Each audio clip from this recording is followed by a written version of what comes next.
여러분 안녕하세요. 저는 40대 초반의 성현지라고 해요. 여러분 추운 겨울 잘 보내고 계신가요? 예년에 비해 올겨울은 아직까지 엄청난 한파는 없었던 것 같아요. 그죠? 그래도 겨울은 또 추워야 한다고들 하는데 사실 전 겨울을 싫어했어요. 제 어린 시절의 기억은 매섭게 추운 겨울날의 혹독한 냉기와 함께 떠올려지곤 해요. 힘들었던 그 시절을 생각나게 하는 겨울 추위는 제 몸과 마음을 모두 공격하는 무서운 것인 것 같아요. 태어날 때부터 저희 집이 가난한 집은 아니었어요. 초등학교도 들어가기 전 어린 시절의 기억이 그리 많이 남아있진 않지만 풍요롭고 따뜻한 추억들이 조각조각 남아있거든요.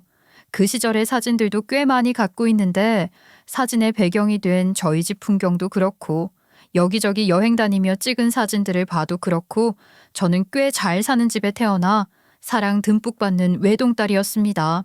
그러나 제가 초등학교에 들어간 지 얼마 되지 않았을 때 아버지 사업이 잘못되는 바람에 정말이지 찢어지게 가난한 시절을 겪게 된 거죠. 하루아침에 모든 걸 잃고 살던 집에서 쫓겨나 세 식구가 단칸방 셋방살이를 했어요.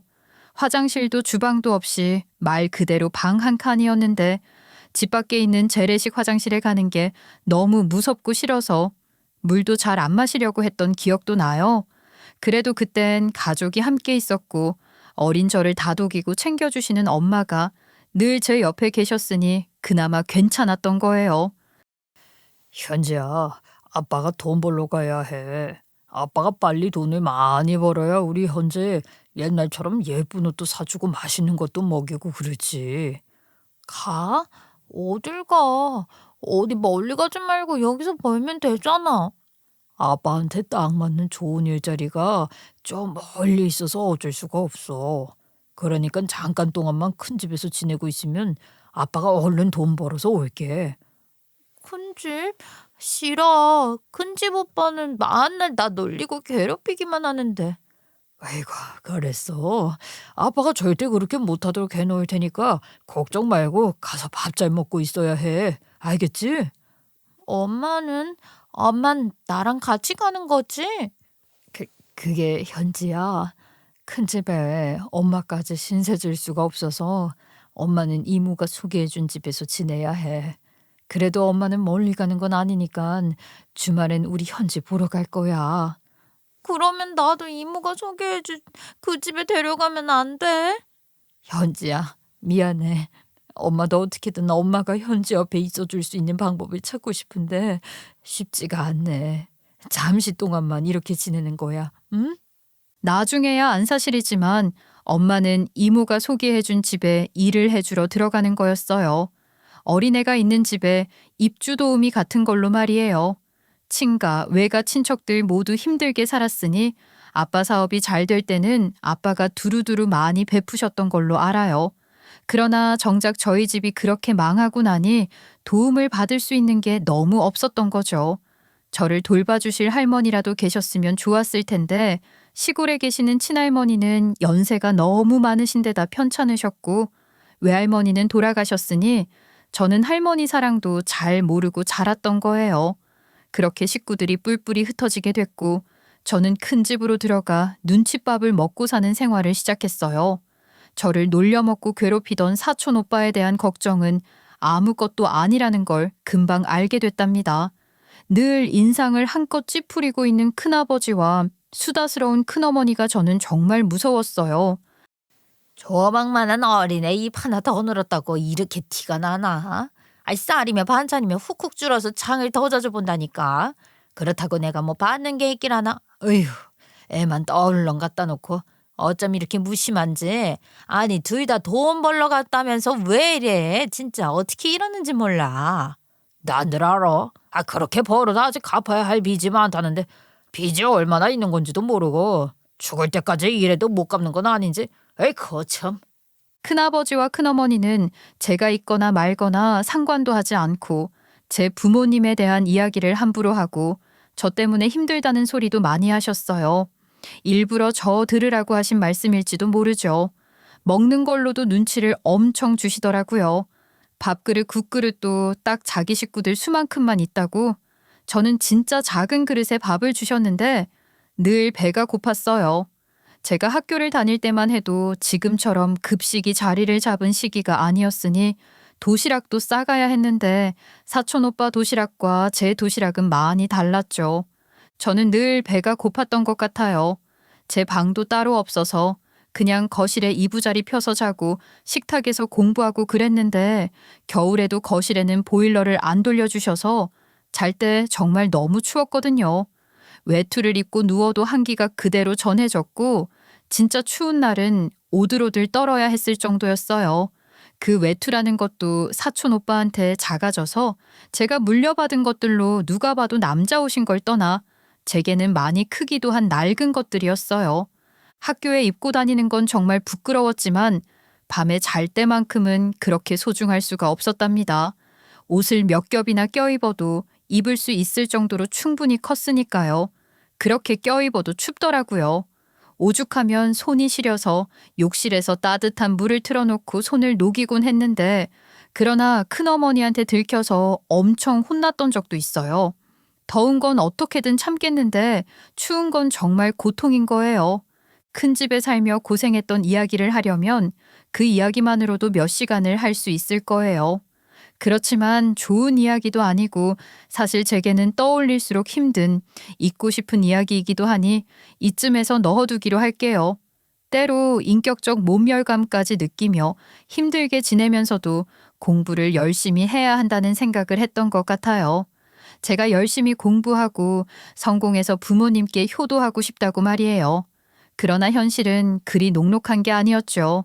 제가 살던 지방도시 국립대학에 들어가서 장학금 받으려고 아르바이트를 하면서도 자는 시간 줄여가며 치열하게 공부해서 대학을 졸업하고 무작정 상경했는데 지방대 출신으로는 장벽이 많더라고요. 결국 웬만한 중견기업 비정규직으로 들어갔는데 열심히 노력해서 정규직이 되고 싶다는 꿈을 갖고 일했던 것 같아요. 외로운 타지 생활에 빡빡한 비정규직의 회사 생활, 고달픈 일상에서 의지할 수 있는, 아니 의지하고 싶은 사람을 만났고 그 사람이 제 남편이 된 사람이었어요. 남편은 제가 다니는 중견기업의 정규직이었고 평범한 중산층 출신이었는데 누구보다 자신감 넘치는 자신만만한 사람이었습니다. 그 모습이 얼마나 멋있어 보였는지 몰라요. 특별히 화려한 배경이 있거나 대단한 스펙을 자랑하는 사람도 아니고 학벌도 눈에 띄게 좋은 건 아니었는데도 항상 자기 자신을 믿는 태도가 진짜 멋졌어요. 한 번은 그 선배가 조금 큰 회의에서 기획안 발표하는 걸 본 적이 있는데 주눅도 들지 않고 발표를 잘 이어간 건 물론이고 예상치 못한 질문을 받았을 때도 당황하기는커녕 여유롭게 웃으며 넉살 좋게 대처하는 모습에 정말 놀랐어요. 그러다 남편과 가까워지게 된 결정적인 계기가 된 건 같은 팀에 배정을 받았던 회사 워크숍이었죠. 당시 저는 남편은 남몰래 좋아하고 있었기 때문에 같은 팀이 되었다는 사실에 들떠서 워크숍 준비를 뭘 해야 하는지도 놓치고 있었는데 막상 가보니 다들 엄청 준비를 많이 해서 왔더라고요. 저뿐만이 아니라 저희 팀이 전반적으로 다른 팀에 비해 뭔가 부실한 느낌이 없지 않아 있었는데 그때 남편이 딱 나서서 분위기를 휘어잡는 거예요. 다른 팀들 장비빨 세우는 거 보고 긴장할 필요 없어요. 우리가 분리할 것도 전혀 없다고요. 우리 회사가 항상 강조하는 게 뭐예요? 사람이잖아요, 사람. 우리는 저런 장비 줘도 안 한다. 그런 콘셉트를 잡으면 돼요. 아이, 그러네, 맞아. 그런 식으로 역용하자고. 에이, 박 대리 아이디어 좋은데? 좋았어. 우리 팀 콘셉트 정해졌으니까 지금부터 다들 의견 하나씩 내놔봐. 구성을 전면적으로 아예 바꾸는 거야. 네, 과장님. 충분히 임팩트 있고 승산 있다고 생각합니다. 좋았어. 팀별 발표할 때도 박 대리가 딱 앞에 나서서 분위기 좀 띄우고 그렇게 해보라고. 그런 거 박 대리 잘하잖아. 그렇게 쟁쟁한 선배들도 있는 팀에서 남편이 주축이 되어 팀별 과제 발표를 무사히 잘 마쳤고 큰 호응을 얻어 저희 팀이 우승까지 차지했던 거예요. 워크숍 때 워낙 분위기가 좋았던지라 이후로도 모임을 만들어서 같이 어울리기도 하고 그랬는데 그러다가 남편과도 가까워질 수 있었고 제가 적극적으로 나선 덕분에 연애도 시작할 수 있었답니다. 남편은 스스로 자기가 하면 뭘 해도 된다고 믿는 사람이었을 뿐만 아니라 상대방도 그렇게 믿게 만드는 에너지가 있는 사람이었어요. 남편과 함께 있으면 그런 자신감과 긍정적인 힘이 제게도 전해져서 뭔가 벅찬 기분을 느끼곤 했던 것 같아요. 그런 남편은 놓치고 싶지 않은 사람이었고 저희는 그렇게 결혼까지 하게 된 거죠. 결혼하고 신혼 몇 달은 정말 꿈만 같았어요. 제가 남편을 많이 좋아했기 때문에 이렇게 근사하고 멋진 사람이 정말 내 남편이 됐다는 걸 매일매일 실감하면서 행복해 했죠. 그런데 결혼하고 얼마 지나지 않아 남편의 자신만만한 모습이 잘 포장된 겉모습에 불과한 허세라는 걸 알게 되는 일들이 일어나기 시작했어요. 워크숍 때 보여준 리더십과 기발한 발상의 전환 덕분에 회사에서도 많이 인정을 받은 남편은 작은 프로젝트를 하나 맡아서 진행하는 기회를 받게 된 거예요. 남편도 한껏 고무되어 팀을 이끄는 일이야말로 자기가 전문이고 자기 가치를 제대로 보여줄 기회라면서 역시나 자신감을 보였죠. 그런데 가만히 지켜보니 구체적인 업무 지시나 업무 분장이 뭔가 허술하고 계획도 엉성한 것 같더라고요. 위태롭게 보고 있었는데 결국 프로젝트는 엉망이 되어 대실패로 끝나고 말았어요. 내가 큰 그림을 잘 잡아놨는데 팀원들이 그걸 따라오진 못하네. 각자 자기 일들을 잘해줘야 하는데 다들 내만 같지가 않은 거지. 아무리 그래도 팀원들 앞에서 그렇게 말하진 않을 거죠? 프로젝트를 이끌었던 사람으로서 책임을 지려는 모습을 보여주는 게 최선의 마무리일 것 같아요. 아이, 물론이지. 그럼 그렇게 할 거야. 아이, 우리끼리 얘기니까 하는 말인 거지. 아쉬운 게 많으니까 말이야. 팀원 구성도 내가 할 수 있게 해주셨다면 더 잘할 수 있었을 거라고. 남편의 실력 없는 리더십에 대해 제가 눈치를 챘음에도 불구하고 끝까지 제 앞에서 허세를 부리고 책임을 회피하려는 모습까지 보여서 그런 부분들이 더 실망스러웠던 것 같아요. 일이야 잘 될 때도 있고 잘 안 될 때도 있는 거지만 그런 모습은 보기 안 좋더라고요. 프로젝트가 실패한 후 남편을 인정하고 끌어주려던 상급자들에게 신임을 많이 잃은 것 같았고 후배 직원들에게 마저도 실망을 많이 한 것 같더라고요. 그러고 보면 남편이 늘 긍정적인 말을 많이 쏟아내면서 특히 후배들 격려를 많이 해주기는 하는데 공감 없는 조언, 고민 없이 하는 빈말 같은 느낌도 있는 것 같은 거예요. 늘 멋있어 보였던 남편의 자신감은 저를 설레게 했던 것인데 그걸 너무 믿으면 안 되겠구나 하는 걸 차츰 깨닫게 된 거죠. 남편의 멋있는 모습이 깨지기 시작한 건 회사에서만이 아니에요. 어쩌면 회사에서보다 남편으로서의 모습이 더 문제였습니다. 제가 남편의 자신감이 남편의 능력을 바탕으로 한 것이 아니라 허세나 허상이라는 걸 어느 정도 알게는 됐지만 남편은 제게 여전히 멋있는 척 잘난 척을 하면서 자기가 다 알아서 한다며 큰 소리를 치곤 했어요. 어머님 생신 어떻게 할 거야? 요즘 환갑잔치 같은 건 거의 안 하지만 그래도 그냥 생신도 아니고 어디 여행이라도 보내드리면 어때요? 그래, 괜찮네. 아버지랑 두 분이서 다녀오시라고 하면 되겠다. 여행 상품 같은 것 좀 알아봐줘. 그럴게요. 예산은 대충 어느 정도로 잡으면 될까? 돈 걱정은 하지 말고 숙소나 그런 거 괜찮은 걸로 골라봐. 내가 다 알아서 해. 대충이라도 예산을 정해주면 좋을 텐데 무작정 괜찮은 걸로 골라보라는 게 어렵긴 했지만 나름대로 많이 알아보고 제 생각에 너무 과하지 않은 선에서 시부모님도 만족하실 것 같은 상품을 골라서 남편에게 결제를 해달라고 했죠. 그런데 다음 날에도 결제가 안 되어 있는 거예요. 어제 내가 링크 보내준 거 결제 안 했어? 아직 결제 전이던데. 그거 결제 시한이 있어서 오늘 중으로 결제해야 예약 완료가 되거든. 아, 그거? 그게 자꾸 카드가 뭔가 오류가 나는 것 같더라고. 내가 오늘 해결할게. 걱정하지 마. 그런데 결국 그날도 결제가 되지 않았고 알고 보니 카드 오류가 아니라 한도 초과였던 겁니다. 결국 제 카드로 결제를 하면서 생각했죠. 남편이 말하는 내가 알아서 할게. 나만 믿어. 걱정하지 마. 그런 말들은 더 이상 믿으면 안 된다는 걸 말이에요. 후배들에게 공감 없이 날리는 격려의 말 같은 빈말로 들리더라고요. 함께 살면서 남편의 이면을 제대로 보게 된 거죠. 남편은 능력에 비해 자존심이 지나치게 강한 사람인 것 같았어요. 다른 사람과의 비교 속에서 자신을 항상 과대평가하며 스스로 도취되어 사는 사람처럼 보였습니다. 근데 그게 남편만 그런 게 아닌 거예요. 시부모 성향이 남편이랑 똑같은 거죠. 짧은 연애 기간, 그리고 결혼한 지 1년도 채 안 된 제 눈에도 남편의 실체가 다 드러나 보이는데 신기하게도 시댁에서 남편은 시부모님께 여전히 대단히 잘난 아들로 인정받고 있는 거예요. 처음엔 그게 의아했는데 시부모 성향을 알아가면서 그럴 수밖에 없겠다 싶었어요. 시댁은 그저 평범한 중산층이라고 말씀드렸잖아요. 그런데 시부모는 물론이고 남편까지 모두들 스스로 상류층이라고 생각하더라고요. 제가 생각하기에 시댁은 형편이 아주 좋은 것은 아닌 딱 평범한 중산층이거든요. 시부모 소유의 30평대 후반의 아파트가 있고 20평대 아파트가 하나 더 있던 걸 저희 신혼집으로 주셨는데 명의까지 바꿔주신 건 아니에요. 그러면서 매번 저희한테, 아니 특히 제게 시부모한테 잘하라고 저 하는 거 봐서 아파트 명의를 바꿔준다 어쩐다 하셨죠.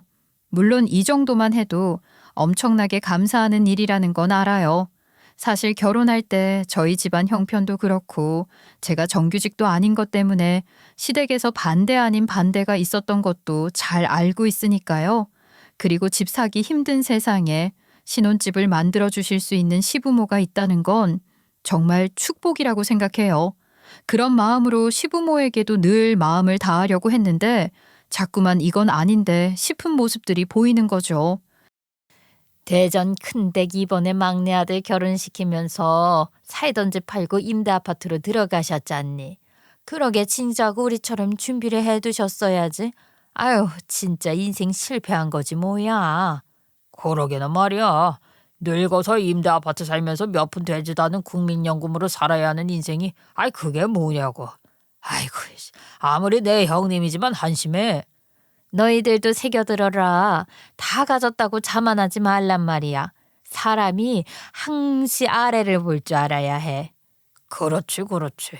네 어머니 말씀 명심해. 세상에 못 사는 사람들, 실패한 인생들이 얼마나 많냐.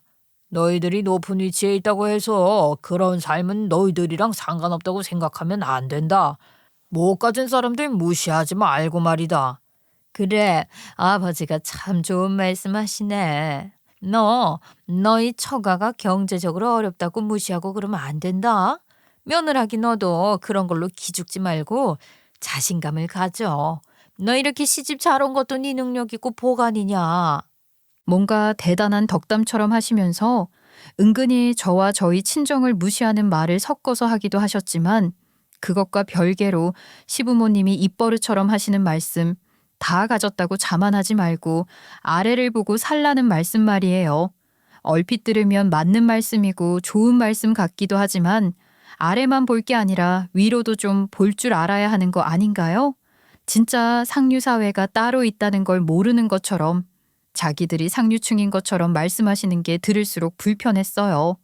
하다 한 번은 제가 남편한테 그 비슷한 이야기를 했더니 남편이 뭐라고 했는지 아세요? 자기 정도면 상류층이 맞지 뭘 그러냐고 하더라고요. 자기 친구들은 다 자기더러 금수저라고 한다면서 말입니다. 시부모님은 모아둔 현금은 전혀 없으세요. 다 집에 투자하셔서 집 두 채 있는 게 전부거든요. 빚도 없지만 현금도 없고 공무원 퇴직하신 시부에 평생 전업주부셨던 시모, 시댁도 연금 받아서 생활하시면서 그런 말씀들을 하시는 거죠. 시댁 인테리어 같은 것만 봐도 지나치게 과시적이고 어우러지지 않고 따로 노는 게 좀 기괴하다는 느낌이 들 정도인 것들이 많아요. 예를 들어 집이 그렇게 넓지 않은데 엄청나게 큰 식탁을 들여놓으시거나 집안의 다른 가구와 어울리지도 않는 앤틱풍의 화려한 액자 같은 것들이 그래요. 시댁 차도 그래요. 일단 차가 2대가 있긴 합니다. 근데 한 대는 마티즈고요. 다른 한 대는 진짜 오래된 구형 BMW거든요. 워낙 오래돼서 걸핏하면 수리비로 목돈이 들어가니 움직이면 돈인 거예요. 그러니 그거 겁나서 거의 세워두기만 하고 주로 마티즈 타고 다니시는데 곧 죽어도 외제차, 외제차 그러시거든요. 뭔가 그런 식으로 자꾸 과시하려고 하면서 자신들의 약점은 인정하지 않고 가진 건 모두 자랑해야 직성이 풀리는 것 같은 사람들인 것 같았어요. 객관적으로 상당히 평범한 사람들인데도 자신들은 엄청나게 성공한 대단한 사람들이라고 생각하고 그렇게 주장하는 거죠. 남편과 시부모의 사고방식이 이해되지 않는 게 많았지만 그래도 남편과 시부모 덕분에 제가 누리고 있는 것들을 더 많이 생각하려고 했어요. 그리고 아내와 며느리로서의 책임감도 다 하려고 했습니다.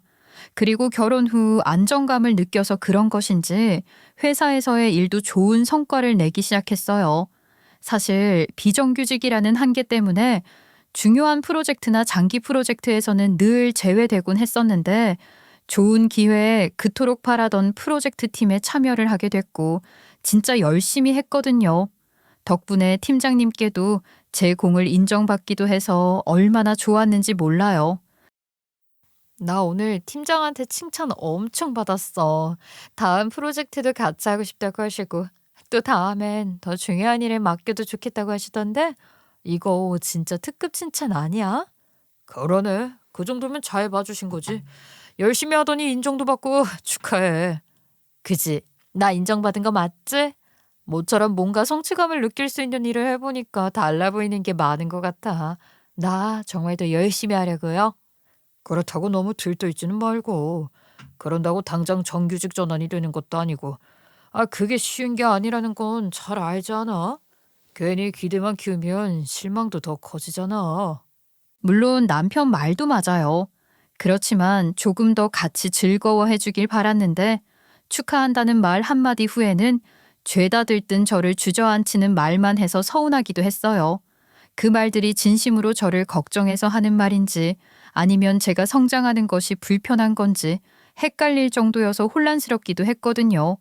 하여간 남편의 충고가 아니어도 회사에서는 더 차분하게 기본적인 제 할 일들을 놓치지 않고 열심히 하려고 했어요. 그러다 제게 프레젠테이션 기회가 온 거예요.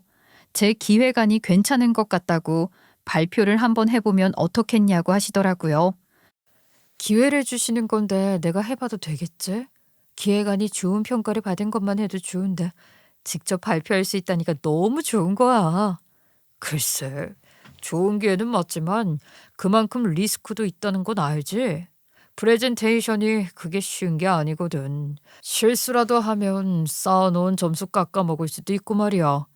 그러니까 다들 그렇게 준비를 철저하게 하는 거겠지. 발표 한 번 하고 나면 배우는 것도 많다고 하는 게 빈말은 아닌 것 같아. 그리고 내가 웬만하면 이런 말까지는 안 하려고 했는데 말이야. 내가 아니면 또 누가 이런 말을 해주겠어.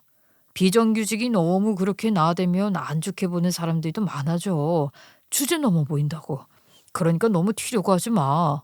아무리 저를 위해서 하는 말이라고 해도 그렇게까지 말을 하니 자꾸 제 자신감을 꺾는 것처럼 느껴졌고 이후로 남편에게는 회사 일에 대해서 말을 아끼게 되더라고요. 남편의 만류가 있었지만 저는 그 프레젠테이션을 성공적으로 마쳤고 회사에 제 존재감을 알리는 계기가 되기도 했어요. 정규직 전환에 대한 기대감도 커졌고 실제로 그런 분위기가 조성되기도 했죠. 얼마나 기다렸던 건데 그 기회를 포기하고 저는 회사를 옮기기로 결심했습니다. 프레젠테이션 이후 사람들이 남편에게도 저에 대한 이야기를 많이 하면서 점점 관심을 높이곤 했는데 그런 상황들을 남편이 견디기 힘들어하는 것 같더라고요. 제가 정규직이 되고 나면 계속 같은 회사에서 부딪히게 되는 건데 저도 그걸 견딜 자신이 없었어요. 남편은 제가 인정받고 잘 나가게 되는 것을 그 자체로 보지 않고 자기보다 제가 잘 나가게 되는 게 불안한 것 같았죠. 비정규직 경력이라는 게 인정받기 힘든 건데 제가 참여했던 프로젝트의 성과가 좋았던 것을 좋게 본 회사에 정규직으로 입사할 수 있었으니 결론적으로 제게도 그리 나쁜 일은 아니었어요. 남편이 같은 회사에 있다는 것이 더 이상 제게는 의지가 되지 않았으니 다른 회사에서 각자 간섭 없이 일하는 게 더 좋은 것 같았죠.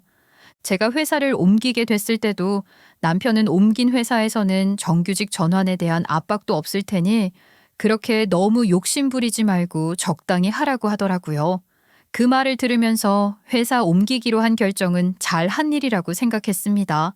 회사 옮기면서 정규직이 되고 나니 이제 아이를 가져도 되겠다는 생각이 들었고, 감사하게도 금방 아이가 생겨 아들 하나를 낳았어요.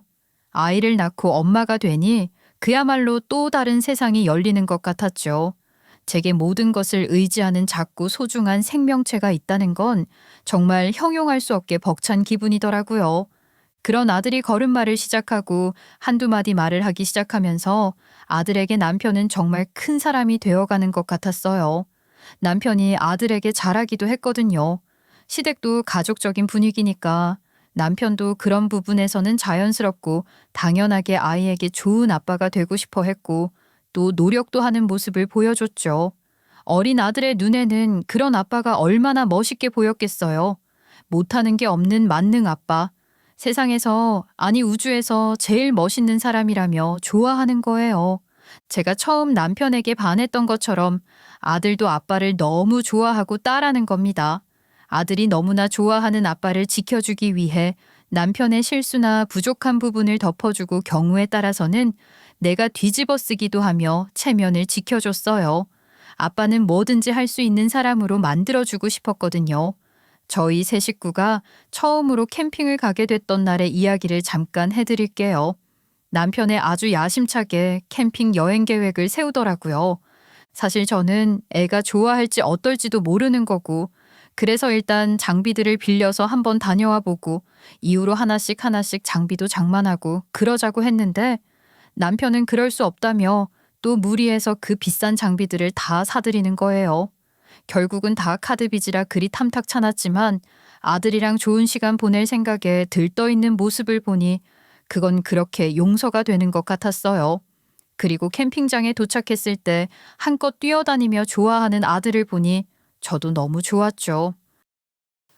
아빠, 엄마, 우와, 여기 진짜 좋아. 우리도 빨리 텐트 줘요. 이거 우리 텐트야? 그럼 아빠가 우리 아들이랑 캠핑 오려고 제일 근사한 걸로 샀지. 저기 보이는 옆집 텐트보다 우리 텐트가 훨씬 크고 비싼 거야. 우와, 신나다. 아빠, 우리 텐트가 제일 크다요. 아빠, 얼른 텐트 쳐줘요. 걱정 마.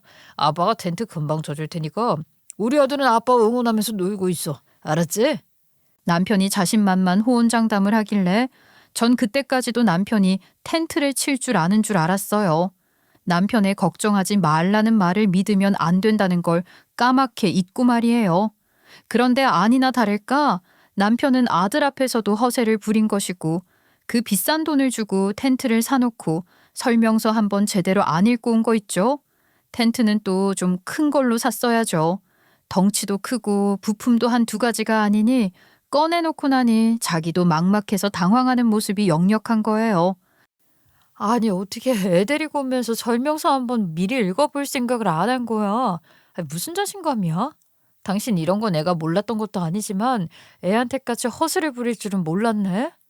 아이 생각보다 뭐가 많아서 좀 놀란 것뿐이야. 이까짓거 설명서 보고 하면 되지 뭐가 걱정이야. 다른 사람들도 다 하는데 나 같은 고학력자가 이거 하나 못하겠어? 그치고도 그놈의 잘난 척. 여기서 고학력자가 왜 나와? 그리고 당신이 무슨 고학력자야? 석박사가 수두룩한데 당신은 그냥 학사 출신이잖아. 석박사? 아유 그게 다 무슨 소용이야. 나는 좋은 대학 나왔으니 고학력자라고 해도 되지 뭐. 무슨 좋은 대학, 누가 들으면 서울대, 아니 최소 스카이라도 나온 줄 알겠네 싶어서 비아냥거리는 말이 목구멍까지 올라왔지만 그 정도에서 참아줬어요. 모처럼 아들까지 데리고 놀러 간 곳에서 그렇게까지 하진 않았죠. 게다가 남편이 텐트 때문에 한껏 예민해져 있었으니 봐준 거랍니다.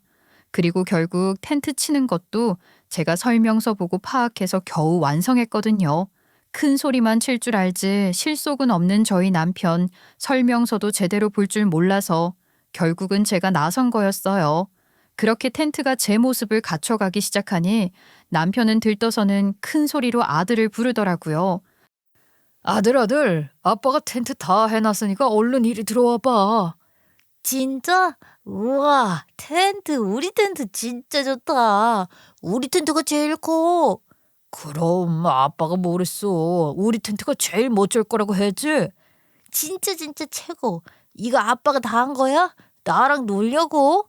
물론이지. 아빠가 우리 아들이랑 밥도 해먹고 잠도 자고 그러려고 다 만들어 놓은 거지. 이야, 우리 아빠 최고다. 엄마, 아빠 진짜 멋있지. 아들에게 하늘과 같은 아빠의 모습을 지켜주기 위해 저는 보이지 않는 조력자가 되었고, 덕분에 캠핑 여행 내내 아들은 너무 좋아하며 아빠를 따라다녔어요. 그 모습이 너무 보기 좋아서 감동적이기까지 했거든요. 아들이 그렇게 좋아하는 거라면 까짓제가 남편 뒤치다꺼리 좀 해주는 것 정도는 얼마든지 해줄 수 있다고 생각했어요. 이외에 일상에서도 크고 작은 남편의 실수를 덮어주고 때로는 제가 뒤집어 쓰기도 해야 했답니다. 저는 그렇게 적지 않은 것들을 희생하며 살았지만 가정을 이루고 아내로 엄마로 살아가는 대부분의 다른 사람들도 비슷하게 살고 있을 거라는 생각을 위안 삼았고 또 제게는 제 일도 있었으니 스스로를 위한 노력도 게을리하지 않으면서 정말 열심히 살았다고 자부할 수 있어요. 그 결과 옮긴 회사에서도 어느 정도 인정을 받으며 제 역할을 잘하고 있답니다. 반면 남편은 회사에서 자신이 바라는 만큼의 인정을 받지 못했어요. 물론 남편의 기대치가 목표가 높기도 했지만 결국 능력이 부족하니 한계가 있는 게 당연하다고 생각해요. 물론 그런 말을 남편 앞에서 한 적은 없죠. 그저 저 혼자 그렇게 생각하면서도 남편이 회사에서 퇴직할 때까지 잘 버텨주길 바랐던 것 같아요. 그런데 남편은 잘 버티지 못하고 결국 회사를 그만두고 나오게 됐어요. 남편이 평소에도 이런저런 투자에 관심이 많았는데 특히 부동산에 관심이 많았죠. 시부모도 다른 투자는 전혀 안 하시고 오로지 부동산에만 관심을 가지셨거든요. 주식 같은 것은 불안하다 하시면서 저희한테도 신신당부를 하셨고 믿을 건 부동산뿐이라고 하셨으니 남편도 그런 영향을 받은 것 같았어요. 당장 투자를 할 수 있는 여유가 있는 건 아니었지만 시부모처럼 퇴직금으로 투자를 할 수도 있으니 지금부터 공부를 해둬야 한다며 투자 모임도 찾아서 나가곤 했어요. 그러다 그런 투자 모임에서 만난 사람과 의기투합해 부동산 투자를 한다고 하더라고요. 이렇게 좋은 기회가 어디 있겠어. 이런 기회를 놓치면 바보지 바보. 회사 그만두는 거 아무 미련도 없어. 그래, 좋은 기회인 건 맞는 것 같아. 자본력이나 전문 지식이나 다 동업자분이 월등하니까 당신도 누가 되지 않도록 열심히 해봐. 걱정 마. 그런 사람이 괜히 나를 선택했겠어. 다 내가 그 사람이 필요로 하는 조건들을 충족시키니까 그런 거지. 내가 이런 사람이야. 알겠어? 남편을 좋게 보아준 동업이는 부동산 투자로 이미 크게 성공한 사람으로 남편 말대로 그런 사람이 남편을 동업자로 인정했다는 것만 해도 대단한 일이긴 했어요. 남편과 동업인이 함께 진행하는 프로젝트를 위해 남편 명의로 5층짜리 건물도 올린다고 하더라고요. 그 사람이 갖고 있는 건물이 이미 여러 개라 세금 부담을 최소화하기 위해 그렇게 한다는 거죠. 세금 회피로 법적 문제가 되지 않도록 합법적 절차로 하는 일이라고 하고 또 믿을 수 있는 사람이라고 하니 남편 말처럼 정말 좋은 기회가 되기를 바라는 마음이었습니다. 늘 실속 없이 큰 소리만 치는 남편이었지만 이 일만큼은 잘 되기를 간절히 바랐던 거예요. 남편이 잘 되는 일이 우리 가족을 위해 좋은 일이기도 하니까요. 그런 마음으로 남편 내조도 잘 하려고 노력했어요. 저도 제 일이 있는 사람이고 아내 외에 엄마로서의 역할도 해야 했으니 몸이 2개 아니라 3개라도 모자랄 판이었거든요. 그래도 최선을 다해서 남편이 새롭게 시작하는 일에 전념할 수 있도록 도왔어요.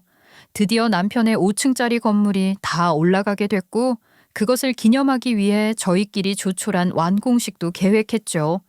동업인과의 비즈니스를 위한 완공식은 따로 진행될 것이고 그 전에 가족 모임처럼 의미 있는 식사 자리 정도를 만들려고 했던 거예요. 어쨌거나 남편에게 대단히 중요한 새로운 도약이었으니 축하할 일이잖아요. 그래서 제가 그런 자리를 만들자고 제안한 거였어요. 사실 시부모님들과는 얼마든지 그런 자리를 쉽게 만들 수 있고 또 제가 나서지 않아도 남편이 먼저 식사 자리를 만들 수도 있었을 거예요. 제가 그런 자리를 굳이 만든 이유는 저희 부모님도 함께 모시고 싶었기 때문이에요. 저희 부모님은 평생 힘들게 일하셔서 그 빚 다 갚고 지금은 고향에 두 분이 함께 사실 작은 집도 하나 갖게 되셨답니다. 고생을 너무 많이 하셨지만 그래도 지금은 웬만큼 사실 수 있게 됐으니 그 정도만 해도 저희 가족은 늘 감사하며 살고 있어요. 단 하나 늘 마음에 걸리는 게 있다면 학교 졸업하고 취직한다고 서울 올라와서 서울 사람이랑 결혼해서 사느라 제가 부모님을 자주 찾아뵙지 못한다는 거였거든요. 요즘 같은 시대에 마음만 먹으면 얼마든지 자주 찾아뵐 수 있을지 몰라도 사실 그게 마음처럼 되는 일이 아니라는 건 여러분도 잘 알고 계시죠? 저도 그랬어요. 마음이야 굴뚝 같아도 시간을 내는 게 어렵더라고요. 이때는 꼭 가야지 하고 마음 먹고 있다가도 하필이면 딱 그때 무슨 일이 생기고 생겼던 게 몇 번이나 있었는지 몰라요. 그게 늘 죄송했죠. 엄마, 박서방 이름으로 올라가는 그 건물 이제 거의 완공이 됐거든요. 그래서 엄마 아버지랑 시부모님 다 모시고 저희끼리 완공식이라도 하려고 해요. 날짜 맞춰서 올라오실 수 있죠? 그래, 그럼 가야지. 우리 사위가 그렇게 큰일을 해냈다는데 성공한 거 축하해주러 꼭 갈 거야. 아버지도 박서방 잘 됐다고 얼마나 좋아하시는지 몰라. 정말? 그렇게 좋아하세요? 엄마, 모처럼 서울 오시는 건데 저희 집에 며칠 모시고 그럼 좋을 텐데 아무래도 그건 좀 어려울 것 같아요. 죄송해요. 아유, 얘는 아니다. 너 그런 소리 마. 너도 출근해야 하고 다들 바쁜데 그럴 정신이 어딨어. 걱정 마. 우리 둘이 숙소 잡아서 편하게 다니며 구경도 좀 하고 그러고 오지 뭐. 친정 부모님을 완공식에 모시게는 됐지만 저희 집에 모시는 건 아무래도 사정이 여의치 않아서 마음이 안 좋았지만 엄마가 그렇게 말씀을 해주시니 한결 마음이 좋았어요. 그리고 괜히 저희 집에 모셨다가 남편이나 저희 집에 자주 드나드시는 시부모님이랑 껄끄러운 일이라도 생기면 그게 더 골치 아프니까 완공식 할 때 짧게 만나 서로 좋은 얘기만 주고받는 게 좋을 거라는 생각도 들었죠. 그렇게 완공식 날이 됐고 결혼식 이후 양가 부모님 비롯한 가족들이 모두 한자리에 모이게 된 거예요. 명절에도 제대로 인사드리러 가지 못했고 완공식이라고 해서 식사 시간이 그리 길지도 않으니 그 자리에서만이라도 남편이 저희 부모님께 좀 살갑게 잘 대해주길 바랐고 또 미리 신신당부도 해뒀는데 남편은 본인 성공에 도취해서 저희 부모님은 안중에도 없더라고요. 가족들 외에 친한 친구들도 몇 명 함께 초대했는데 남편은 자기 친구들한테 잘난 척하기 바쁜 거죠. 보다 못해 제가 나서서 남편을 데려오려고 했는데 저희 부모님께서 그런 저를 말리시면서 오늘 같은 날 얼마나 정신없고 챙길 사람이 많겠냐고 하시는 거예요. 아무리 그래도 그렇지 멀리서 오신 장인 장모를 이렇게 홀대하는 건 아니라는 생각에 자리에서 벌떡 일어났더니 저희 부모님이 저보다 먼저 나서셔서 남편한테 인사를 건네셨어요. 박서방 축하하네. 이렇게 큰 건물을 다 올리고 정말 대단하고 장해. 아이 보기 좋네. 그래 박서방 친구들도 많이 오고 정신없는 것 같아서 우리가 먼저 아는 척하러 왔어. 아이 밥도 밥이지만 축하 인사를 먼저 하고 싶어서 말이야. 아 예. 아이 뭐 일단 식사나 하세요. 여기 꽤 비싸고 알아주는 곳이니까 많이 드십시오. 아유 그래. 그냥 보기만 해도 고급스러워 보이고 좋구만. 자네 덕분에 우리가 이런 호강을 다 하네. 고마워. 아예 언제 또 이런 음식 드셔보시겠어요? 많이 드시고 가세요. 당신 무슨 말이야 그게? 언제 또 이런 음식을 드셔보시겠냐니. 아 그리고 아무리 바빠도 우리 부모님한테 너무한 거 아니야? 당신 기다리다가 결국 이렇게 먼저 인사를 하시는데 좀 더 성의 있게 받을 수 없어? 현지야. 전에 괜히 큰소리 내지 마라. 박서방도 정신이 없어서 그런 게지. 아무리 그래도 이건 아니에요. 엄마 아버지가 일부러 여기까지 오신 건데 이러는 건 아니죠. 그래. 당신 그 말 한번 잘했네. 굳이 여기까지 오신 거 그거부터 사실 난 좀 그래. 이 건물 올리는데 기여한 거 하나 없으면서 그저 무슨 콩고물 떨어지는 건 없나 하는 것도 아니고 말이야. 아 왜 거지들이 돈 냄새 하나는 잘 맞는다고 하잖아. 뭐? 거지? 당신 지금 말 다 했어? 내가 자리가 자리인 만큼 웬만하면 참으려고 했는데 당신 미친 거야? 이 여자가 왜 이래? 씨, 너야말로 미쳤냐? 여기 우리 부모님이랑 내 친구들도 다 있는데 정신 차려라. 그리고 대충 드실 만큼 드시고 내려가시라고 하란 말이야. 너무 기가 막혀서 있는 대로 소리 지르며 깽판을 치고 싶었지만 그보다 저희 부모님이 너무 걱정됐어요. 사위란 놈이 그런 막말로 모욕하는 걸 바로 앞에서 들으셨으니 그 충격이 어떠셨겠냐고요. 저도 흥분하고 남편도 언성이 높아지니 시부모님도 그걸 듣고 저희가 있는 곳으로 오셨는데 남편이 막말하는 걸 시부모도 들으셨거든요. 아무리 자기 아들이라도 장인 장모에게 그렇게 막 나가는 걸 보셨으니 뭐라고 한마디라도 하실 줄 알았죠. 그런데 저도 시부모를 몰랐더라고요. 아이고, 우리 아들 박력 있구나. 기세가 대단해. 그래, 이 정도 기세는 돼야 이런 건물주인 노릇을 하지. 우리 아들 대장부네, 대장부. 그럼요, 엄마. 이런 건물 아무나 가는 게 아니죠. 이런 데 어울리지도 않는 사람들은 얼른 꺼지라고 할 테니까 엄마 신경 쓰지 마시고 식사나 하세요. 모자가 눈 마주치며 낄낄거리는 걸 보는데 오장육부가 다 뒤틀리는 것 같았습니다. 더 이상 참고 볼 수도 없고 더 이상 남편이란 인간에게 기대할 것도 미련도 없다고 판단한 저는 남편과 시모에게 소리를 지르는 대신 조용히 전화기를 꺼내 들었죠. 그리고 전화 한 통을 걸었을 뿐이랍니다. 안녕하세요. 예, 저예요. 제가 잘못 생각했던 것 같아요. 어르신 말씀하셨던 게 다 맞는데 제가 괜한 기대를 하고 고집을 부렸네요. 전 이제 이런 인간을 지원하고 도와줄 마음이 없으니까 어르신도 그러실 필요 없으십니다. 네, 뜻대로 해주세요. 뭐야, 뭐라는 거야? 아, 너 지금 누구랑 통하는 건데? 어르신? 네가 뭐 목소리 깔고 그러면 누가 겁낼 줄 알아? 놀고 자빠졌네. 놀고 있는 건 너야. 이놈의 완공식 이제 아무 의미도 없으니까 난 우리 부모님 모시고 갈게. 네 앞에서 꺼져줄 테니까 어디 너 혼자 잘 먹고 잘 살아봐. 제가 전화를 건 사람이 누군지 짐작이 되시나요? 그 사람은 바로 남편의 동업인이었어요. 사실 그분은 저의 귀인이신 분이거든요. 제가 혼자 상경해서 고생하던 시절 취직이 바로 되지 않아서 당장 생활비를 벌기 위해 일하던 식당의 단골이셨어요. 허름한 행색의 노인이라 형편이 어려운 사람인 줄 알고 친정 부모님이 생각나서 잘해드렸는데 알고 보니 엄청난 자산가셨던 거예요. 전 전혀 모르고 있었는데 드디어 취직이 돼서 식당을 그만두게 됐을 때 더 이상 챙겨드릴 수 없게 된 게 마음이 쓰여서 말씀을 드렸더니 그제야 본인이 하시는 일을 밝히며 제게 도움을 주고 싶다고 하시더라고요.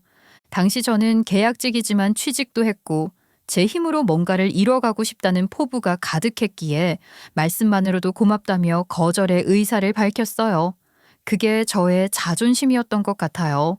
그런데 어르신은 그런 저의 모습을 더욱 마음에 들어 하셨고 이후로도 꾸준히 제게 연락을 하며 잘 지내고 있는지 어려운 건 없는지 자주 물어봐 주곤 하셨습니다. 그러다 남편이 회사에서 입지가 점점 좁아지고 승진에도 자꾸 밀리면서 적응을 못하고 방황하는 걸 보게 됐죠. 그래서 어르신께 남편을 도와달라고 부탁을 드렸던 거예요. 남편에게 은근슬쩍 어르신이 이끄는 투자 모임을 소개한 것도 저였거든요. 어르신은 제 부탁으로 남편을 걷어 도움을 주려고 하셨는데 그러면서도 몇 번이나 제게 남편이 그리 믿어온 사람이 아니라는 말씀을 하곤 하셨어요. 그때마다 저는 저를 믿고 도와주십사 부탁드렸으니 결국 어르신은 남편이 아니라 저를 보고 남편과 동업을 도모하셨던 거라고 할 수 있죠. 그러니 이제 제 마음마저 남편에게서 떠난 이상 어르신도 그런 남편을 뭘 믿고 투자를 하시겠어요? 어르신은 어쩌면 처음부터 이런 일이 생길 것을 염두에 두고 계셨던 건지도 모르겠습니다.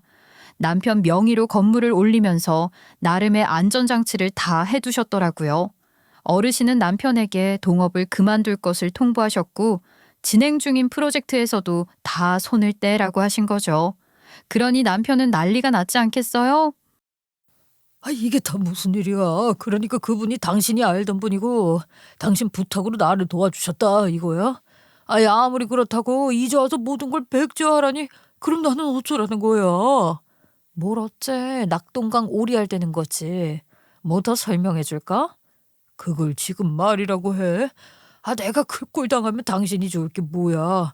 그래. 그래. 그날 내가 장인어른 장모님께 좀 심했어. 인정하고 사과드릴 테니까 당신도 이 일 최대한 빠른 시일 내로 바로잡는 게 좋을 거야. 아직 사택 파악이 잘 안 되나 봐. 큰 소리나 칠 줄 알지. 제대로 하는 게 없다는 거 짐작 알고는 있었지만 이렇게 이해력이 떨어지니? 내가 그렇게 해줄 것 같아. 그럴 거였으면 어르신한테 전화도 안 했을 거야. 넌 이제 끝이라고. 야, 말 조심해. 엄연히 그 건물이 내 이름으로 되어 있는데 그게 뭐 그렇게 간단하게 뺏어갈 수 있는 건 줄 알아?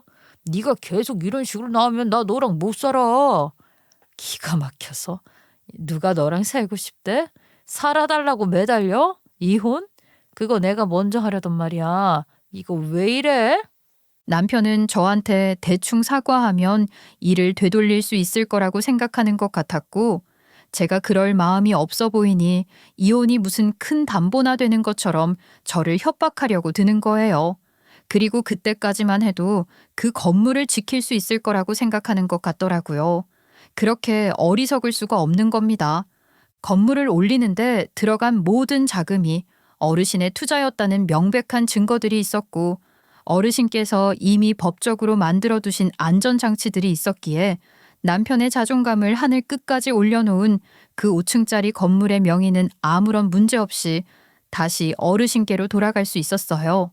일이 그렇게 되니 그제야 남편과 시모는 태도를 180도 바꿔 저를 찾아왔더라고요. 이미 이혼 소장이 나간 상태로 남편은 시댁에서 지내고 있었으니 시모와 함께 저희 집으로 온 거예요. 예, 내가 그동안 몇 번이나 찾아오려고 했는데 그래도 부부간의 일은 너희 둘이 해결하기를 바라는 마음으로 참고 있었지 뭐냐. 그런데 이게 어디 너희 두 사람만의 문제겠니? 두 사람만의 문제가 아니니까 이 지경까지 온 거 아니에요. 어머님도 저 사람이 저희 부모님을 어떻게 대하는지 보시지 않았나요? 어머님도 이 사람 태도 지지하셨죠. 대장부라고 추켜 세우기까지 하면서 말이에요. 아니, 그날은 그 자리에 아범 친구들도 와 있고 아범 체면 차리게 해주려고 내가 오바를 한 거야. 사부인께도 내가 직접 사과드렸는데 못 들었니? 왜요? 아주 잘 전해드렸어요. 아니, 사과를 하면서까지 잘난 척을 그렇게 하셨다면서요. 아니, 내가 또 무슨 잘난 척을 했다고? 너희 어머니가 괜한 자격지심으로? 엄마 좀 가만히 계셔 보셔요. 여보, 그게 아니고, 그러니까 내가 오늘 이렇게 온 건 당신한테 진심으로 사과하고 우리 얘기를 좀 풀어보려고 온 거야. 우리 사이에 오해가 많이 쌓인 것 같아. 오해? 당신이야말로 지금 큰 오해를 하고 있는 것 같은데 우리 사이에 쌓인 건 오해가 아니야. 오랜 시간 동안 산더미처럼 쌓였던 건 나와 우리 집안을 무시했던 당신과 당신 집안의 오만함이지. 그래, 뭐라고 해도 좋아. 내가 다 잘못했고 이제 앞으로 정말 잘할 거야. 당신이 하라는 대로 다 할게. 그러니까 다시 생각해줘라. 우리 화해하고 어르신도 함께 찾아뵙자. 어? 꿈깨라니까? 동업한다고 할 때도 어르신이 몇 번이나 나한테 당신이 못 믿었다고 하셨는지 알아? 그런 걸 나 때문에 봐주신 것도 모르고 네가 잘나서 그런 일이 생긴 줄 알았지? 너 잘났다며. 스스로 그렇게 생각하잖아. 그러니까 그렇게 잘난 너 혼자서 잘해보란 말이야. 애미야, 아무리 그래도 너희들한테는 애가 있잖니. 애 생각을 해야지. 제가 지금까지 참고 산 게 바로 애 때문이죠. 애한테 멋진 아빠가 필요하다고 생각해서 이제껏 참았던 건데 제 생각이 짧았어요. 크게 잘못 생각했던 것 같아요. 애가 언제까지나 어린애로 남아있는 것도 아니고 애도 언젠가는 제 아빠의 실체를 알게 되지 않겠어요?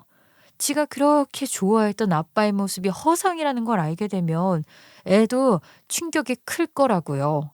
그런 허상을 일찍 깨주는 게 맞다고 생각해요. 여보, 내가 다른 건 몰라도 아이, 솔직히 아빠로서는 정말 최선을 다했어. 그건 당신도 알잖아. 그거 하나만 생각해주면 안 될까?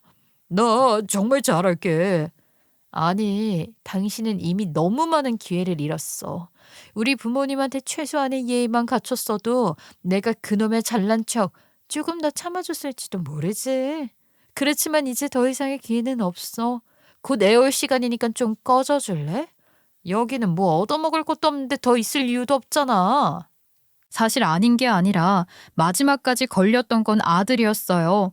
아들은 여전히 제 아빠가 최고인 줄 알고 아빠를 너무 좋아하고 있었으니까 그 모습을 지켜주는 게 제가 엄마로서 아들을 위해 해야 하는 일이 아닐까 그런 생각을 하지 않을 수 없더라고요.